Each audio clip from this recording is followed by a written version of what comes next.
is a blur from the middle of the map. And today we're going to be talking about Pixar Studios when it comes to Pixar actually doing layoffs again, geesh, and also what took place for them to have layoffs again when it comes to the movie studio Pixar. So Pixar went through this once again. This is not the first time Pixar's had layoffs. They've had about, I would say, 3 layoffs. This is probably the 4th layoff, if I'm correct. Or if I'm wrong, forgive me, all right? But Pixar's been known to have layoffs in the past couple years as a studio. Now, the reason for this makes a lot of sense. Pixar wants to cut down on their workforce, 115 people at most when it comes to this workforce.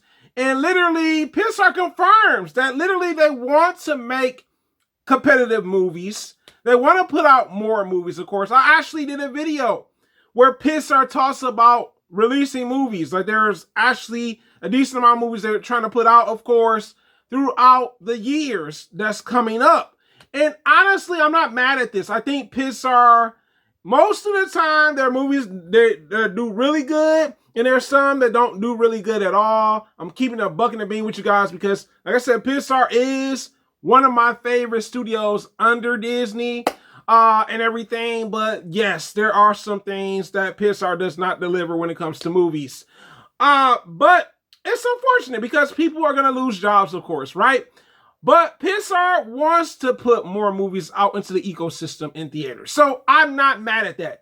But let's talk about the reason why Pixar workforce pretty much got cut. So the first movie that actually is the reason why the cut took place kind of makes a lot of sense when you think about it. And it was Elio. Elio underperformed at the box office, only reaching 20 mil in the box office. And it was considered the worst Pixar movie in recent years. Woo!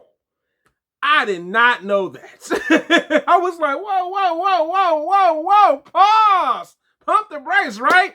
Yeah, that is surprising. I actually enjoyed Elio. I gave Elio a chance. It reminded me of Lilo and Stitch in some ways, but I actually enjoyed the movie. I didn't see it in theaters. I took a risk on just buying it on DVD. I was like, you know what? I'm gonna see what this is about, right?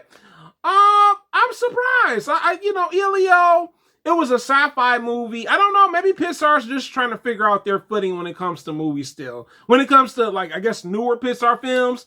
And then the other reason is the movie I went to go see in theaters. And I actually thought for it to be an original Pixar film and a new story, and it kind of dealt with something that we haven't seen Pixar completely talk about, the movie Hoppers wasn't successful.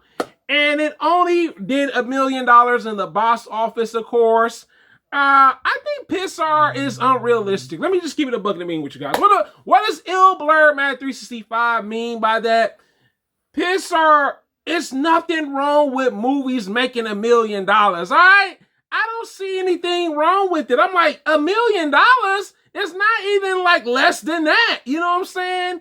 On top of that, when I think about it, I'm like, maybe Pixar wants to reach that $1 billion. Because you got to realize, Pixar, when it comes to certain movie franchises of their brand, Toy Story 5 reached $1 billion recently, right? So I think the problem with Pixar to some degree, they're like, look, we want to keep reaching $1 billion.